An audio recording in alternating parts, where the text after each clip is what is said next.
Assalamualaikum warahmatullahi wabarakatuh. Kembali lagi bersama kita di channel Pangeran Cahaya. Hadirin yang dimuliakan Allah Subhanahu wa taala, kita itu sama-sama mengetahui dengan rahasia basmalah kemarin. Kita itu memulai pelajaran dengan ma'rifat basmalah. Maka pertama sekali untuk sampai kepada Allah harus paham makna dalam huruf ba, sin dan mim. Ini kalau jalur daripada ma'rifat basmalah. Nah, maka ba ini ba adalah jembatan. Sin itu mempunyai 3 ujung melengkung ya. Apa maknanya ini? Syariat, thariqah, hakikat. Jadi 3 ujung, 3 runcing ini. Maka setelah sin ini itu ada huruf mim. Nah, mim ini adalah ma'rifat. Nah, maka sebenarnya banyak saudara-saudara tafsiran daripada basmalah itu. Tergantung daripada ilmu-ilmu yang didapatkan oleh seorang mursyid itu. Ataupun ketika melakukan perjalanan spiritual di alam jabarut ataupun alam lahut. Dengan membacanya waris daripada ilmu nubuah, perantara daripada hakikat Muhammadiyah, yaitu Ahmad Rasulullah SAW. Maka ketika sudah mengetahui itu tadi, barulah seseorang itu akan sampai jika telah memahami dan menjalankan keempat tadi. Barulah disebut insanul kamil, manusia sempurna. Maka awaluddin ma'rifatullah, awal agama mengenal Allah. Sebagaimana perjalanan para nabi, para rasul sebelum kita semua ini, 124.000 nabi dan rasul itu ada contohnya yang paling kita kenal, yaitu junjungan kita Nabi besar Muhammad SAW. Beliau itu berkhulwat dari umur 25 tahun, menyepi, menyendiri, bersemedi di Gua Hiro. Nah, itu sebelum menerima perintah daripada Allah untuk sebelum diangkat menjadi nabi dan rasul. Nah, maka sekarang ini kita teruskan pula kepada pelajaran yang kita tuju, yaitu ma'rifatullah, yaitu mengenal Allah Azza wa Jalla. Jadi sebelum mengenal Allah, kenali dulu diri. Selalu diulang-ulang, man arafa nafsahu faqad arafa rabbahu. Barang siapa mengenal dirinya yang rusak, yang fana, maka dia akan mengenal Tuhan dengan sendiri. Maka yang ada hanya Allah. Perjalanan itu dimulai dari mana? Dari dalam diri kita sendiri. Jadi perjalanan itu dimulai daripada dalam, terus ke dalam. Akhirnya apa? Serta alam dengan keindahannya ini, dengan keganjilannya ini, itu hanyalah saksi bayang-bayang pencari diri. Jadi sebelum kita mengenal Allah, Tuhan, kenal diri. Kenal dulu diri kita dulu ini, yang mana? Sinaps itu, yang Adam. Adam itu artinya tiada, rusak, hancur, lebur. Nah, jadi bagaimana kita mengenal diri kita tiada? Kemudian yang ada hanya akunya Muhammad dengan akunya Allah. Nah, yang pertama tadi kenal Adam, setelah Adam itu kenal Muhammad, kemudian baru akan mengenal Allah Subhanahu wa taala dengan sendirinya. Nah, itu ya. Kemudian di dalam pengenalan itu ada 4 jenis zikir yang biasa dipakai orang-orang arif billah. Zikir tubuh, la ilaha illallah, tiada yang nyata melainkan Allah, la ilaha illallah. Nafi isbatkan, dinafikan semua yang ada, semua tidak ada, yang ada hanya Allah. Kemudian lalu ke zikir hati, zikir kolbu, Allah, Allah, Allah, Allah, yang ada Allah, yang ada Allah, yang ada hanya Allah, dinisbahkan. Kemudian baru zikir nyawa, Allah, Allah itu. Kemudian baru zikir sir, zikir rahasia, itu zikir sir, alif dengan ha. Ini di toriko tertentu, toriko muktabaro, macam-macam toriko. Ada yang lengkap sampai 4, ada yang sampai 2, ada yang sampai 3. Yang lengkap sampai 4 itu, sampai zikir sir itu ada. Sampai melebur semua zikir menjadi zikir yang la sautin wala harfun, duduk dalam diam dan kesadaran paham. Maka ketika sudah mengamalkan tadi melakukan 4 tadi, cara mematikan diri dengan zikir tadi, jalur zikir tadi, maka boleh dikatakan derajat insan kamil, yaitu manusia sempurna. Nah, kemudian kita tarik juga hubungan manusia dan alam semesta. Manusia, insan, dinamai manusia karena terdiri dari jasad dan ruh. Manusia itu bukan ruh saja, manusia bukan jasad saja. Demikian pula Tuhan. Nah, dinamakan Tuhan karena mempunyai zat dan sifat. Jangan cari Tuhan karena Tuhan sudah laisa kepada zat. Jadi sifat Tuhan itu seperti maha mendengar, maha mengetahui, maha melihat, dan lain-lain. Maka nama-nama dan sifat-sifat keilahian itu semuanya berada pada tiap-tiap segala sesuatu. Maka dari penjelasan ini kita bisa pahami bahwa sifat nafsiyah itu satu-satunya yang wujud hanya Allah. Manusia dan alam semesta itu tidak wujud, tapi maujud, diadakan. Manusianya, alam semestanya, namanya ditiadakan dulu, namun zatnya ini adalah zat wajibal wujud.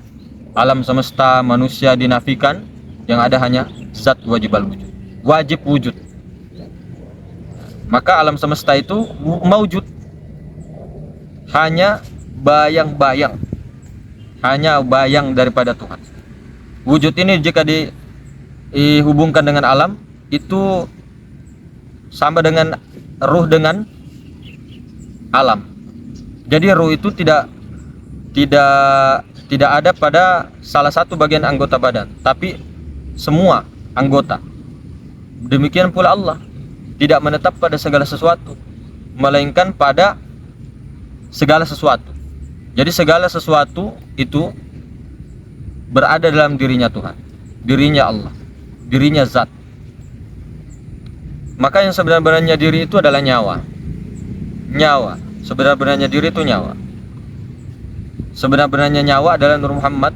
Sebenarnya Nur Muhammad itu adalah sifat, dan sebenarnya sifat tiada lain daripada zat. Di sini zat hayat, bukan zat hayyun. Zat hayyun itu yang Tuhan itu. Maka selalu diulang-ulang itu dalam hadis qudsi, al insanu sirri wa ana sirru. Insan itu rahasiaku dan aku pun rahasianya. Al insanu sirri wa ana sirri wa sifati wa sifatu li ghairi. Insan itu rahasia, rahasia itu sifatku, sifat itu tiada lain daripada aku juga. Jadi hadirin semulakan, yang sebenarnya insan itu adalah af'al Allah. Yang sebenarnya af'al Allah itu adalah sifat Allah. Yang sebenarnya sifat itu adalah zat Allah subhanahu wa ta'ala. Zat dengan sifat itu tidak menerima tunggal, tapi maha tunggal, tiada sekutu, tapi tidak pula bercerai. Barang siapa menyekutukan zat dan sifat atau menceraikan kedua ini, maka dihukumi syirik, syirik khafi. Maka orang-orang yang menceraikan itu berdosa. Orang-orang yang syirik itu hidupnya penuh dosa, tiada maaf baginya. Karena orang-orang seperti ini itu merasa dirinya yang ada. Maka Nabi SAW bersabda, wujuduka zambun, ada wujudmu, ada dirimu itu adalah syirik. Itu dosa besar. Maka selama wujud Adam ini melekat daripada dalam diri kita, niscaya tiada sampai ibadah walaupun setinggi langit. Maka untuk melepaskan syirik itu, kita harus keluar daripada diri, melebur kepada diri, keluar daripada keakuannya. Nah, jadi menurut para ahli marifat seperti itu. Kita tidak menyalahkan siapa-siapa, namun ketahuilah inilah ilmu hak, ilmu yang benar, ilmu kesejatian. Adapun oknum-oknum yang mempelajari ilmunya, jangan melihat ke situ, tapi lihat ilmunya. Semoga Allah dudukkan kita dalam makrifat itu. Jadi ketika kita belajar itu, ya, banyak mengetahui, dipahamkan, namun kita tidak duduk di situ, itu menjadi ilmu sia-sia. Habis waktu kita hanya dengan mengkaji ilmu tapi tidak mempraktek. Nah, makanya Allah Subhanahu wa taala itu berfirman, ya, barang siapa buta matanya di dunia, maka dia buta matanya di akhirat. Akhirnya apa? Sesat di jalan. Jalan pulangnya tuh sesat.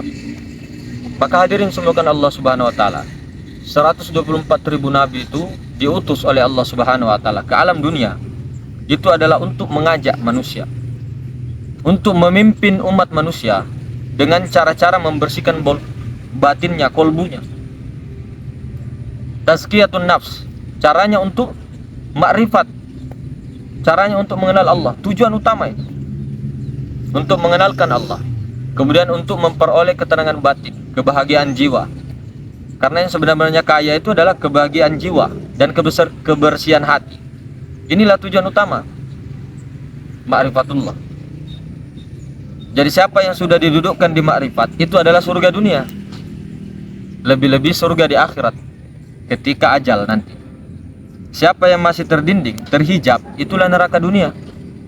Dan neraka lebih-lebih di akhirat. Wallahu alam bisawab. Jadi barang siapa yang tidak ada hasrat untuk memiliki ilmu ini, maka itu ibarat sama kita makan nasi bercampur dengan pasir. Nah, jadi makrifat itu adalah suatu amanah, amanah dari Tuhan, amanah dari Allah, yang kita tanggung, wajib kita tuntut, dan wajib kita tuju. Maka kita sama-sama mengetahui perintis jalan pertama ini adalah Rasulullah SAW sendiri, Nabi Muhammad SAW sendiri, Rasulullah SAW sendiri. Kemudian dilanjutkan lagi generasi ya oleh para sahabat, terutama Sayyidina Abu Bakar As-Siddiq, kemudian Sayyidina Ali, kemudian dilanjutkan Sayyidina Salman Al-Farisi, kemudian Sayyidina Hasan Al-Basri anaknya, kemudian Hairo pembantu pribadinya Ummu Salamah. Jadi ketika Sayyid Hasan Basri ini masih kecil, ilmu ini sudah menitis kepada beliau karena dekatnya kepada baginda Nabi SAW. Nah, kemudian ahli ini ya di Kufah, Syekh Abu Hasim Al-Kufi. Nah, itu yang paling mempopulerkan ilmu tasawuf dan berlanjut terus sampai akhir zaman, sampai hancurnya kiamat. Maka kembali lagi, diri kita itu ada dua, ada diri zohir, batang tubuh dengan kelengkapannya seperti kaki, tangan, mata, hidung, mulut, telinga, dan lain-lain. Serta di dalam tubuh ini itu ada hati, akal, nafsu, itu ada ruh. Nah, maka kesemuanya itu disebut alam sogir, alam kecil. Kesemuanya itu terjadi daripada api, angin, air, tanah, 4 unsur. Maka itulah yang disebut laksana kuda tunggangan, yang menjadi seperti penunggang kuda itu loh. Nah, alat menjadi penunggang kuda itu hakikat roh. Nah, kemudian ada ruhani. Ruhani ini tidak binasa selamanya, tidak berbentuk. Dialah yang sanggup memerintah jasad. Dialah yang mampu mengenal Allah. Dialah raja. Dialah yang sanggup mengenal Allah. Ruh itu ruhani. Karena apa? Ruh ini mazhar kenyataan sifat-sifat Allah, Nur Muhammad. Hakikatul Muhammadiyah. Nur Muhammad adalah nur yang nyata. Itulah yang dikatakan nur yang sinarnya sinar cemerlang. Nah, jadi Allah bertajalli kepada Nur Muhammad itu. Jadi sedang sifat-sifat Allah itu ada pada zatnya. Maka apabila kita mendakwa kepada ruh saja, jangan berhenti di ruh. Tembuskan lagi. Tembuskan kepada Nur Allah, kepada zat. Jangan berhenti di sifat. Jangan berhenti Nur Muhammad. Tembuskan kepada zat supaya tidak terdinding. Kalau kita terdinding atau terhenti di sifat, berhenti di ruh, tidak diteruskan ke zat Allah, kepada Tuhan, kemudian Tuhan telah laisa kepada zat, kita terdinding. Kalau kita tidak lanjutkan, kalau betah berdiam kepada Nur Muhammad saja, berarti belum kembali ataupun pulang landas ke pangkuannya. Tapi untuk pertama, awal-awal ke situ dulu melalui Nur Muhammad. Nah, kemudian nanti mi'raj lagi sampai Nur Allah, kemudian Tuhan, kemudian mau kembali ke Nur Muhammad ya tidak apa-apa. Nah, seperti itu. Yang penting dilanjut dulu, tidak masalah. Nah, teruskan dulu lepas landasnya, baru pulang. Nah, kalau sudah pulang ke sini, pulang ke mi'raj, ke zat Allah, baru turun ke Nur Muhammad, itu boleh. Maka itulah orang-orang yang bergembira setiap saat.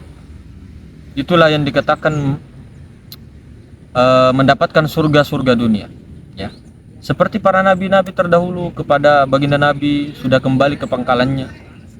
melebur kepada nur, sudah kembali kepada nur.